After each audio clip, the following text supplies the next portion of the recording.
Երեք տեղեկացանք, որ Կտրիշ Ներսիսյանը պաշտոնից ազատել է Մասյացոտնի թեմի առաջնորդ Գևորգ Սրբազանին։ Ես խնդրեմ, որպես համայնքի բնակիչ ձեր կարծիքը հայտնեք դրան, ինչ է ուզում ասել դրան։ Նա ուզում է այս կարգով փորձել իր պաշտոնավարությունը երկարաձգել, բայց դա իրեն չի ստացվելու, որովհետև ազգաբնակչությունը չի ցանկանում իր այդ տեղում լինելը։ Ոչ մեկը չեն ցանկանում, բոլորն էլ ուզում են, որ ինքը դուրս գա այդ աշխատանքից խաղաղ պայմաններով, ժողովրդին չհրահրելով, բայց ինքը փորձում է երկարաձգել, չնայած չի ստացվելու իրեն։ Ինքը եթե խելոք լինի, խելացի ձևով դուրս կգա այդ աշխատանքից, այդ պաշտոնից, որ ընտրվել է, իր փոխարեն օրենքի սահմանված կարգով կընտրվի են, որ ժողովրդի կողմից սիրված մարդ կլինի։ Ես տենց եմ մտածում։ Գևորգ Սրբազանին պաշտոնից ազատելու հիմքում նշված էր, որ նա չարաշահել է իբրև թե իր պաշտոնը, իբրև թե ինչ-որ ճնշումներ է գործադրել, ես խնդրեմ։ Սրբազանը շատ պարկեշտ մարդ է, ես ճանաչում եմ իրեն, շատ բարի մարդ է, սիրված ժողովրդի կողմից, մարզի ազգաբնակչության կողմից, ուստի մենք էլ փորձում ենք իրեն աջակցել, որպեսզի ինքը շարունակի իր ծառայությունը։ Վարչապետը ասաց, որ ինքը այլևս չի հայտնելու, թե որ եկեղեցում է մասնակցելու պատարագին, սակայն երեք արդեն հայտարարեց, որ մասնակցելու է Սուրբ Թադեուս եկեղեցում։ Կարծում եք սա ի աջակցություն Գևորգ Սրբազանի է։ Վարչապետը չէր խոսել այդ մասին, բայց մենք որպես մարզի բնակիչներ տեղեկացված էինք, ինֆորմացված էինք, երեք էլ էինք եկել աջակցության, բայց երեք չկարողացանք իրեն տեսնել։ Հիմա այսօր առավել ևս եթե վարչապետն է գալիս, շատ ճիշտ անում, մենք վարչապետի գալու կամ չգալու համար չենք ստեղ, մենք մեր ուղղակի ցանկությամբ եկել ենք։ Նաև որպես ի աջակցություն Գևորգ Սրբազանին։ Այո, իհարկե, աջակցություն Գևորգ Սրբազանին, ընդհանրապես դա։ Երեք տեղեկություն տարածվեց, որ Կտրիշ Ներսիսյանը պաշտոնից ազատել է Մասյացոտնի թեմի առաջնորդ Գևորգ Սրբազանին։ Ըստ ձեզ ինչ է ուզում նա այս քայլով ասել։ Ըստ ինձ նախ առաջինը Կտրիշ Ներսիսյանը որպես կարգալուց եղած ժողովրդի կողմից, եկեղեցու հոտի կողմից իրավունք չունի կարգալուց անելու Գևորգ Սրբազանին, որտեղ Գևորգ Սրբազանը խոսել է արդարության եւ ժողովրդի անունից։ Իսկ ինձ Կտրիշ Ներսիսյանը ավելի լավ է ինքը իրեն հեռացնի եկեղեցուց եւ հանգիստ թողի հայ ժողովրդին եւ եկեղեցին։ Վարչապետը հայտարարել է, որ ինքը այսօր չի ասելու, թե որ համայնք եւ որ եկեղեցի է գնալու, սակայն երեք տեղեկացանք, որ նա գալու է Մասիսի Սուրբ Թադեուս եկեղեցի, ինչ է կարծում, այսքան ի աջակցություն Գևորգ Սրբազանի արվեց եւ հայտարարվեց այդ մասին։ Ես չեմ կարող ասել ի աջակցություն արեց, երևի ինքը ընտրեց Մասիսի եկեղեցին, նաեւ կարող է եւ աջակցություն։ Ինչու՞ չէ, որովհետեւ հենց ինքը վարչապետը, այն քահանաները կամ այն եկեղեցու քահանան, ովքեր որ հայտարարել են միանում են ժողովրդին, հա, եւ Կտրիշ Ներսյանին դեմ են իր արարքի համար, վարչապետը իր աջակցությունը հայտնել է։ Այսինքն կարծում եք սա ցայտնոտային վերջին քայլերն են, երբ որ տեսնում է, որ արդեն քահանաներն են խմբերով միանում։ Միանշանակ։ Նա չդիմացավ այդ հարվածին, քահանաների հարվածներին եւ դիմում է արդեն ավելի շատ սադրիչ քայլերի։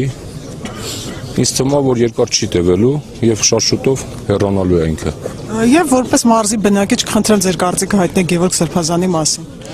Ուրեմն նայեք, Գևորգ Սրբազանը, երբ որ այն ժամանակ 44-րդ պատերազմից հետո քննադատում էր վարչապետին, այսօրվա անդիմության կողմից ինքը արդարացի մարդ էր, լավ մարդ էր, հա։ Իսկ երբ որ այսօր Գևորգ Սրբազանը իր ամբողջ մտքով վերլուծությամբ վերլուծեց եւ զգաց, որ այո, այսօրվա իշխանությունները եւ վարչապետը ճիշտ է, հա, եւ տեսա, որ Կտրիշ Ներսյանը սխալ, որոշեց, որ Գևորգ Սրբազանը միանա ժողովրդին, ժողովրդի կարծիքին։ Երեք տեղեկություն տարածվեց, որ Կտրիշ Ներսիսյանը պաշտոնից ազատել է Մասյացոտնի թեմի առաջնորդ Գևորգ Սրբազանին։ Դուք, ես հիշում եմ, բարբերաբար մասնակցում եք պատարակներին, որպես հավատավոր հոտի ներկայացուցիչ, կխնդրեմ ձեր կարծիքը հայտնեք այս քայլի մասին։ Ես ինչպես իմ առաջի հարցազրույցներից մեկում, եթե հիշում եք, ակնարկեցի, որ Կտրիշ Ներսիսյանը ոչ թե զբաղվում է հոգևոր դասով, որ տարածվի ամբողջ Հայաստանում, այլ անգրագետ քաղաքականությամբ։ Ուղղակի ես իմ հարցազրույցը ուզում եմ ավելի շատ մի քիչ ընդհանուր մեր Հայաստանի քաղաքական դաշտի հետ համակցել Օրինակ շատ հետաքրքիր բան է տեղի ունենում եւ իմ խոսքը ուղղում եմ նաեւ Արդարադատության նախարարին։ Հայաստանում կարծես թե 100-100-ից ավել քաղաքական կուսակցություններ կան։ Իրոք հարց է ծագում, դրանք քաղաքական կուսակցություններ են, թե անհատ ձեռներեցներ են։ Երբ որ 2024 թվականին սկսվեց այս հոգևոր շարժումը անգրագետ Տավուշից մինչև Արցախ, օրինակ ես քաղաքական կուսակցությունների նախագահների տեղը լինեի, կառավարության առաջ միտինգ կանեի, որ կասեի ինչ է կատարվում Հայաստանի Հանրապետությունում։ Միթե կարելի է հոգևորականները խառնում են կուսակցության գործերին։ Դա նշանակում է, որ այդ 100-ից ավել կուսակցությունները ոչ մի գաղափարախոսություն չունեն, ստիպված միակ խնդիրը մնացել է, որ հենվեն հոգևորականների վրա։ Սա իրոք հայ ժողովրդի համար շատ ցավալի երևույթ է իմ կարծիքով։ Վարչապետը ասաց, որ այսուհետ չի հայտարարելու, թե որ եկեղեցում է մասնակցելու պատարակներին, սակայն երեք հայտարարեց, որ գալու է Մասիսի Սուրբ Թադեուս եկեղեցի, կարծում եք ի աջակցություն Գևորգ Սրբազանի արեց դա։ Միանշանակ դա այդպես է, որովհետև այն հայտարարությունը, որ կատարվեց Էջմիածնից, Գարեգին Բեի կողմից, իմ կարծիքով վարչապետը արեց հակաքայլ, որ դու այլևս չես համարվում Հայաստանյան Արաքելյանց եկեղեցու պատվավոր, այսպես ասած, հետևորդներից մեկը, դրա համար էլ վարչապետը շատ չի քայլ արեց, վերջապես մենք պետք է ցույց տանք, որ պետություն ենք կառուցում, մենք պետություն ենք։ Տարիների ընթացքում այս բոլոր ավանդույթները եւս մի անգամ շեշտեմ, բոլոր այդ կուսակցությունների ներքո խառնաշփոթ է առաջացել։ Դրա համար համայն ժողովուրդը վերջիվերջով կամաց կողմնորոշվում է, թե ինչ է հոգևոր դաշտը եւ Փառք մեր վարչապետի գլխավորությամբ շատ հայ ժողովրդի մի մասը կամաց սկսեց հասկանալ ինչ է եկեղեցի հաճախելը մաքուր հոգով, ինչ է նշանակում պատարակ եւ այլն։ Դրա վերջիվերջով մի քիչ էլ պետք է մեր վարչապետին չէ խղճան, հասկացանք ինքն էլ է մսից այրունից, չի կարելի այդքան դավանանքներ կուտակել եւ վերջապես մենք բոլորս էլ հայ ժողովուրդ ենք։ Ես եւս նորից անդրադառնում եմ, որ այդ բոլոր քաղաքական կուսակցությունները, որոնք որ թաքնվել են այս եկեղեցու հետևում, ես իրանց փոխարեն ես կանչեի ավելի շատ թող իրանք ներկայացնեն իրենց գաղափարները, ոչ թե թաքնվեն ինչ-որ սառեցրած հոգևորական, ինչ է նշանակում սառեցված հոգևորական, այսինքն գարունը գա ինքը տաքանալու է, ինչ-որ շարժվելու է, դա անհարմար է, չէ։ Տևական ժամանակ դուք եւս մասնակցում եք վարչապետի հայտարարած նորոգման պատարակներին, ինչը ձեզ ստիպեց միանալ վարչապետին։ Ես մասնակցում եմ, առաջի անգամ մասնակցել եմ դեռ Թալինում նոյեմբերի 9-ին եւ այո բազմիցս ներկա եմ գտնվել, բայց այսօրվա իմ այցի նպատակներից մեկն է իհարկե մասնակցել պատարակին, բայց նաեւ կոչով եմ ուզում դիմեմ, կաթողիկոս վեհապարին։ Բազմաթիվ անգամներ վարչապետը իր ելույթներում, իր հարցազրույցներում հրավիրել է նստել սեղանի շուրջ կաթողիկոսին, բայց կաթողիկոսը հրաժարվում է գա։ Ես չեմ հասկանում ինչու՞մն է խնդիրը։ Չէ՞ որ ես հիշում եմ մարտի 1-ի ժամանակ նույն կաթողիկոսը գնաց առաջին նախագահ Լևոն Տեր-Պետրոսյանի մոտ, հիմա ինչու՞մն է խնդիրը, երբ որ վարչապետը հրավիրում է կաթողիկոսին նստել քննարկել, ինչն է պատճառը, որ կաթողիկոսը չի գալի։ Կոչս այն է, որ լավ կլինի, որ կաթողիկոսը հանդիպի վարչապետի հետ, որովհետև կրկնում եմ, վարչապետը բազմիցս ասել է, որ պատրաստ է հանդիպել, վեհապարի հետ եւ այս խնդրին լուծում տալ։ Վերջի ինչքան կարող է սա շարունակվել։ Երեք տեղեկացանք Մայրաթորից, որ Կտրիշ Ներսիսյանը պաշտոնից ազատել է Մասյացյոտնի թեմի առաջնորդ Գևորգ Սրբազանին։ Ըստ ձեզ ինչու։ Ես չեմ կարող ասել եւ որակում տալ պատճառներին, բայց սա չի կարող անվերջ շարունակվել։ Կարգալույց, պատարակները միևնույն է շարունակվում են, սա անընդունելի է։ Գիտեք ինչ կա։ Մենք հայ ենք, մենք հայ ազգ ենք։ Այս իրավիճակի հետևում են բազմաթիվ արտասահմանից մարդիկ, թե մեր հայրենակիցները, թե տարբեր լրատվականները։ Մեզ այդքան էլ հարիր չի այս վիճակը։ Պետք է մի հատ լուծում լինի, վերջնական լուծման գան, հա, վարչապետը, կաթողիկոսը նստեն, զրուցեն, հասկանան այս թեման փակվի, որովհետև մենք հիմա կանգնած ենք այնպիսի ժամանակ, մենք խաղաղություն ենք, հա, գնում խաղաղության, ճանապարհներ են բացում, տնտեսությունն է զարգանում։ Հիմա ի՞նչն է պատճառը, որ մենք այս վիճակների մեջ ենք հանդիպել։ Սա շատ լուրջ է, եւ ես կարծում եմ, որ եւ կոչ եմ անում կաթողիկոսին, որ նա անպայման հանդիպի վարչապետի հետ եւ առավել եւս որ վարչապետը ինքն է հրավիրում պատրաստ է վերջի բրիֆինգի ժամանակ էլ ասեց նա, որտեվ սա պետքա լուծվի, պետքա բարի ձևով համերաշխությամբ այս հարցը լուծվի, թե ինչքան կարելի է կարգալույց, ուրեմն պատարագ ինչքան։ Քանի որ պաշտոնից ազատեց Գևորգ Սրբազանին, հնարավոր է սա ուղղակի ցայտնոտային քայլ է այն պարագայում, երբ որ քահանաները խմբերով միանում են։ Չեմ կարող ասել, սա անվերջ է, ես չգիտեմ ինչքան է, հա, սա շարունակվելու։ Ես գիտեմ, որ ճիշտը նա է, որ ինչ կոնֆլիկտային իրավիճակն է, ինչ սիտուացիա լինի, պետք է հանդիպեն մարդիկ, այս դեպքում վարչապետն ու կաթողիկոսը նստեն, բանակցեն, խոսեն,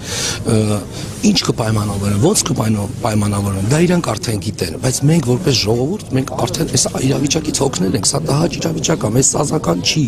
Բայց դուք եւս չէ կարծում եք, որ նա պետք է հեռանա, ինչպես շատերն են պահանջում։ Ես կարծում եմ, որ պետք է լինի լուծում, որը մատչելի եւ ընդունելի կլինի եւ երկրի ղեկավարի համար եւ հայ առաքելակարգերի եկեղեցու համար, որպեսզի այս լարվածությունը հանդարտվի, թե ինչ լուծում իրանք կգտնեն արդեն, հա, զբանակցելուց։ Դա իրանք արդեն թող որոշեն, բայց կարևորը այս հարցը ունենա հանգուցալուծում, ավարտվի, վերջանա, հոգնել ենք։ Ժողովուրդ ուզում է ապրի, ուզում է արարի, ստեղծի, մենք լավ դրական ճանապարհի վրա ենք։ Ռուսաստանից 1 տոննա արդեն ճանապարհով երկաթուղով գալիս է շաքարավա, տարբեր տեսակի բենզին է գալի, տնտեսությունը ուզում է զարգանա, պարզապես պետք է, որպեսզի այս հարցը, մեր ներսի հարցը լուծվի, անցնենք ապրենք հանգիստ, էլի։ Շնորհակալություն։ Ես եմ շնորհակալ։ Պարոն Պապոյան, արդեն 28 քահանաներ միացել են վարչապետին եւ 10 եպիսկոպոսներին, ինչի մասին է սա վկայում։ Սա վկայում է, որ այն լուր դժգոհությունը, որ տասնամյակներ շարունակ եղել է Կտրիչ Ներսիսյանի անօրինական եւ միահեծան ու խիստ անձնական որոշումների նկատմամբ այդ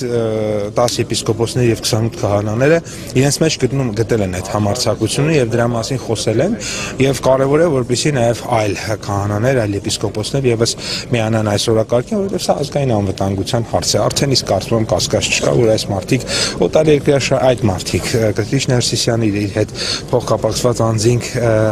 շատ նվազագույնը Հայաստանի Հանրապետության ազգային պետական շահերը չեն սպասարկում, հետեւաբար այս հարցի լուծումը դա արդեն մենակ եկեղեցական չի, քաղաքական ազգային անվտանգության հարց է։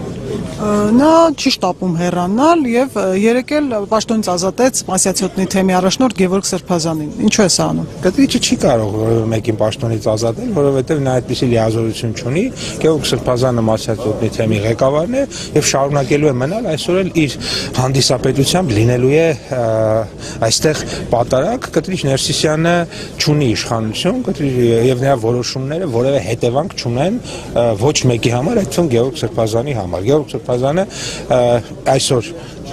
թեմի առաջնորդն է, վաղն էլ լինելու թեմի առաջնորդն է, մյուս օրն էլ ինչ ուզում է որոշում ընդունել։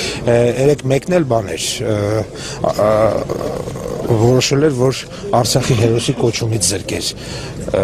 գեներալ, այսինքն գիտեք, տենց բաներ կան էլի։ Ցայտնոտային որոշումներ են, հա, կայացվում այս ամեն ինչի։ Մենք այդ որոշում կարող ենք հիմա ընդունել, ասենք լուսնի վրա ինչ որ բան անելու վերաբերյալ։ Այդ դա այնքան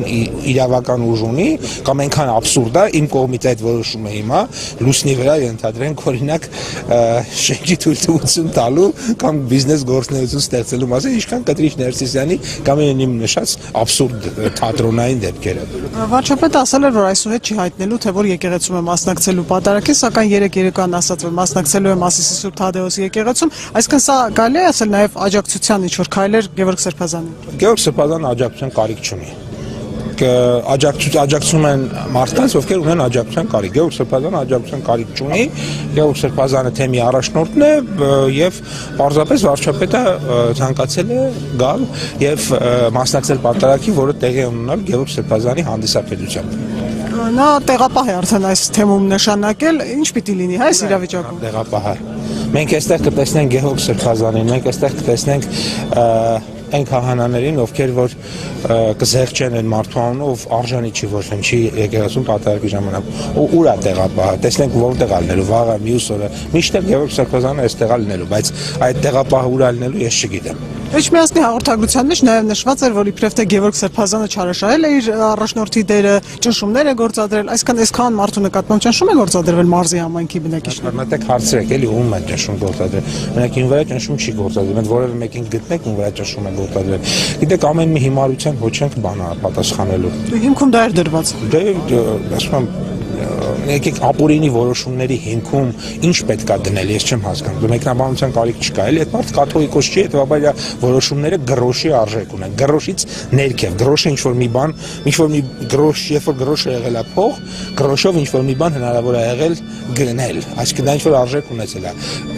Այդ մարդու որոշումները, եկեղեցական որոշումները գրոշի արժեք ունեն։ Ավելի քիչ։ Շնորհակալություն։